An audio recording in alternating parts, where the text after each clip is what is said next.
কৌশলের রাজনীতি বাংলাদেশের মানুষ দেখতে চায় না, বলছেন চরমোনাই পীর। শেখ হাসিনার মন খারাপ থাকলে গণভবনে গিয়ে গান শোনাতেন মমতাজ। জানাবো জামায়াতের দাঁড়িপাল্লার কি হবে, এবং সর্বশেষ জানাবো সাবেক সেনা কর্মকর্তাদের নেতৃত্বে আসছে নতুন রাজনৈতিক দল। শুনছিলেন সংবাদ শিরোনাম, এবারে বিস্তারিত। কৌশলের রাজনীতি বাংলাদেশের মানুষ দেখতে চায় না, বলছেন চরমোনাই পীর।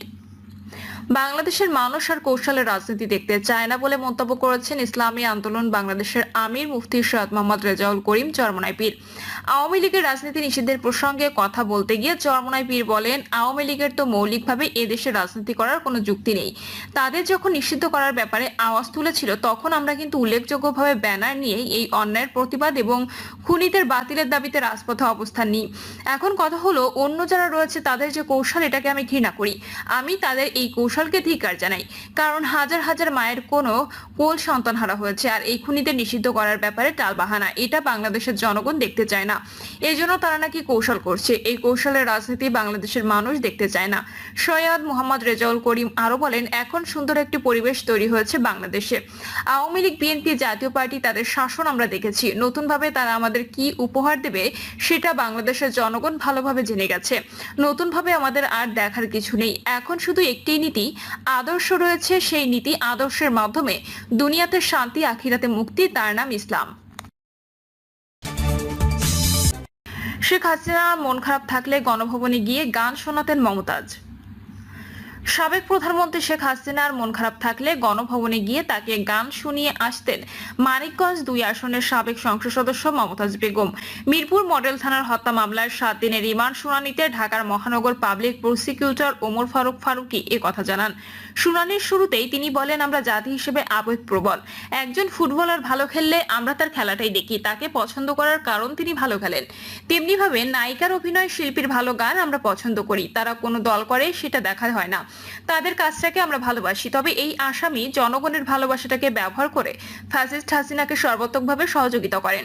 পাবলিক প্রসিকিউটর আরো বলেন, আমাদের দেশের সার্বভৌমত্ব যখন আরেক রাষ্ট্রের কাছে জিম্মি ছিল, গুম আয়নাঘর আন্দোলন করলেই যখন গুলি করা হতো, তখন এই মমতাজ গানের ভালোবাসা দিয়ে ফ্যাসিস্টকে সহযোগিতা করতে গেল।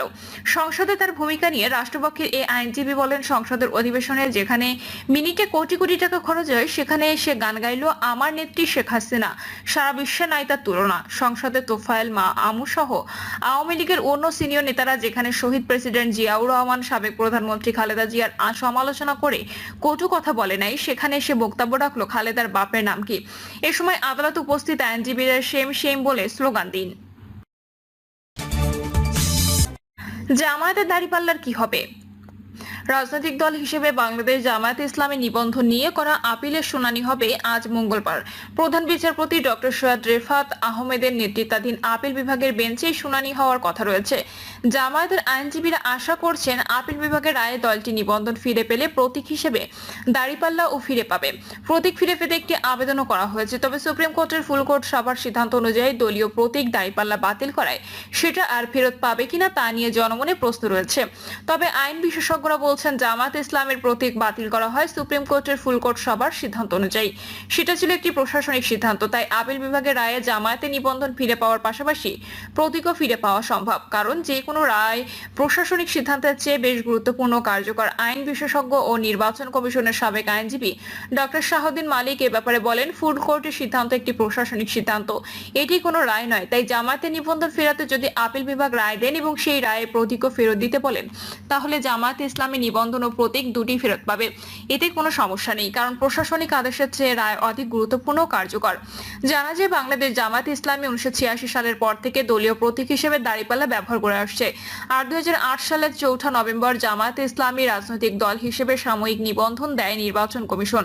পরের বছর বাংলাদেশ তরিকত ফেডারেশন তৎকালীন সেক্রেটারি জেনারেল সৈয়দ রেজাউল হক চাঁদপুরি, জাকের পার্টির তৎকালীন মহাসচিব মুন্সি আব্দুল লতিফ, সম্মিলিত ইসলামী জোটের প্রেসিডেন্ট মাওলানা জিয়াউল হাসান সহ 25 জন জামায়াতের ওই সাময়িক নিবন্ধন দেওয়ার সিদ্ধান্তের বৈধতা চ্যালেঞ্জ করে হাইকোর্টে রিট করেন। ওই রিট আবেদনের চূড়ান্ত শুনানি করে 2013 সালের 1 আগস্ট জামায়াতকে দেওয়া নিবন্ধন সংখ্যাগরিষ্ঠ মতের ভিত্তিতে অবৈধ বলে রায় দেন হাইকোর্টের একটি বৃহত্তর বেঞ্চ। সে সময় সংক্ষিপ্ত রায়ে আদালত জামায়াতকে নিবন্ধন দেওয়া আইনগত কর্তৃত্ব বহির্ভূত ঘোষণা করেন। একই সঙ্গে আদালত জামায়াত ইসলামীকে সরাসরি আপিল করারও অনুমোদন দেন। এ রায় স্থগিতাদেশ চেয়ে জামায়াতের করা আবেদন একই বছরের 5 আগস্ট খারিজ করে দেন আপিল বিভাগের চেম্বার বিচারপতি AHM শামসুদ্দিন চৌধুরী মানিক। পরে একই বছরের 2রা নভেম্বর পূর্ণাঙ্গ রায় প্রকাশিত হলে জামায়াত ইসলামী নিয়মিত আপিল করে। 2013 সালে হাইকোর্টের ওই রায়ের পর 10ম সংসদ নির্বাচনে দলটির অংশগ্রহণের সুযোগ ছিল না। আবার বিএনপি নেতৃত্বাধীন জোটের অংশ হিসেবে তারা ভোট বর্জন করে। এরপর একাদশ জাতীয় সংসদ নির্বাচনের আগে KM নুরুল হুদার কমিশন দলটির নিবন্ধন বাতিল করে প্রজ্ঞাপন জারি করে। তৎকালীন ইসি সচিব মোহাম্মদ হেলাল উদ্দিন আহমেদের 2018 সালের 28 অক্টোবর স্বাক্ষরিত প্রজ্ঞাপনে বলা হয় 2008 সালে 4 নভেম্বর দলটিকে গণপ্রতিনিধিত্ব আদেশ অনুযায়ী নিবন্ধন দেওয়া হয়েছিল, কিন্তু একটি মামলা রায়ের হাইকোর্ট 2013 সালে দলটি নিবন্ধন প্রক্রিয়া অবৈধ বাতিল ঘোষণা করেন। তাই নির্বাচন কমিশন দলটি নিবন্ধন বাতিল করল। এদিকে নিবন্ধন অবৈধ ঘোষণার পর 2016 সালের 16 ডিসেম্বর কোনো রাজনৈতিক দল বা প্রার্থীকে প্রতীক হিসেবে দাঁড়িপাল্লা বরাদ্দ না দিতে প্রয়োজনীয় ব্যবস্থা নেওয়ার জন্য ইসিকে চিঠি দেয় সুপ্রিম কোর্ট প্রশাসন। যদি কাউকে বরাদ্দ দেওয়া হয়ে থাকে তাহলে ওই বরাদ্দ বাতিলে প্রয়োজনীয় ব্যবস্থা নিতেও বলা হয়। সুপ্রিম কোর্টের ফুলকোর্ট সভায় এক সিদ্ধান্ত নেওয়ার পর ইসিকে ওই চিঠি দেওয়া হয়। চিঠিতে বলা হয়, বাংলাদেশ সুপ্রিম কোর্টের প্রতিষ্ঠাকাল থেকে দাঁড়িপাল্লা ন্যায় বিচারের প্রতীক হিসেবে সুপ্রিম কোর্টের মনোগ্রামে ব্যবহার করা হয়। ফলে দাঁড়িপাল্লা অন্য কোনো ব্যক্তি, প্রতিষ্ঠান বা রাজনৈতিক সংগঠনের প্রতীক হিসেবে ব্যবহার করা অনাকাঙ্ক্ষিত ও অনভিপ্রেত। দাঁড়িপাল্লা ন্যায় বিচার তথা সুপ্রিম কোর্টের প্রতীক হিসেবে ব্যবহার হওয়ার পাশাপাশি যদি কোনো ব্যক্তি, প্রতিষ্ঠান বা রাজনৈতিক সংগঠনের প্রতীক হিসেবে ব্যবহার করা হয় তাহলে জনমনে বিভ্রান্তি সৃষ্টির আশঙ্কা রয়েছে। চিঠিতে আরো বলা হয়, এসব বিষয় বিবেচনায় নিয়ে সুপ্রিম কোর্টের উভয় বিভাগের বিচারপতিদের উপস্থিতিতে 2016 সালের 12 ডিসেম্বর ফুলকোর্ট সভায় সর্বসম্মত সিদ্ধান্ত গৃহীত হয়েছে। দাঁড়িপাল্লা ন্যায় বিচারের প্রতীক হিসেবে সুপ্রিম কোর্টের মনোগ্রামে ব্যবহৃত হবে। অন্য কোনো ব্যক্তি, প্রতিষ্ঠান বা রাজনৈতিক সংগঠনের প্রতীক হিসেবে ব্যবহার না করার বিষয়ে প্রয়োজনীয় ব্যবস্থা গ্রহণের জন্য সংশ্লিষ্ট সবাইকে অনুরোধ জানানো হোক। ওই চিঠির পরিপ্রেক্ষিতে নির্বাচন কমিশন 2017 সালের 9 মার্চ দাঁড়িপাল্লা প্রতীক বাদ দিয়ে নির্বাচন পরিচালনার বিধিমালা 2008 সংশোধন করে গেজেট প্রকাশ করেছে ইসি। ফলে নির্বাচনে দল বা প্রার্থীর প্রতীক হিসেবে দাঁড়িপাল্লা প্রতীক বাদ হয়ে যায়। এরপর দাঁড়িপাল্লা প্রতীকের উপর নিষেধাজ্ঞার সিদ্ধান্ত প্রত্যাহারের আহ্বান জানিয়ে 2017 সালের 8 জানুয়ারি জামায়াত ইসলামী তৎকালীন secretary general doctor Shafiqur Rahman একটি বিবৃতি দেন। এতে বলা হয়, 1986 সালের জাতীয় সংসদ নির্বাচনে বাংলাদেশ জামায়াত ইসলামী দলীয় প্রার্থীদের জন্য প্রতীক হিসেবে দাঁড়িপাল্লা প্রতীকটি বরাদ্দের জন্য আবেদন করলে আবেদন বিবেচনায় নিয়ে নির্বাচন কমিশন নির্বাচনী প্রতীক হিসেবে দাঁড়িপাল্লা প্রতীকটি বরাদ্দ নেয়। 2008 সালে রাজনৈতিক দলের নিবন্ধনের সময় জামায়াতে ইসলামীকে দাঁড়িপাল্লা প্রতীক সহ নিবন্ধিত করা হয়। নির্বাচনী প্রতীক হিসেবে দাঁড়িপাল্লা বরাদ্দ না দেওয়া যে সিদ্ধান্ত ঘোষণা করা হয়েছে তা সম্পূর্ণ রাজনৈতিক উদ্দেশ্য প্রণোদিত।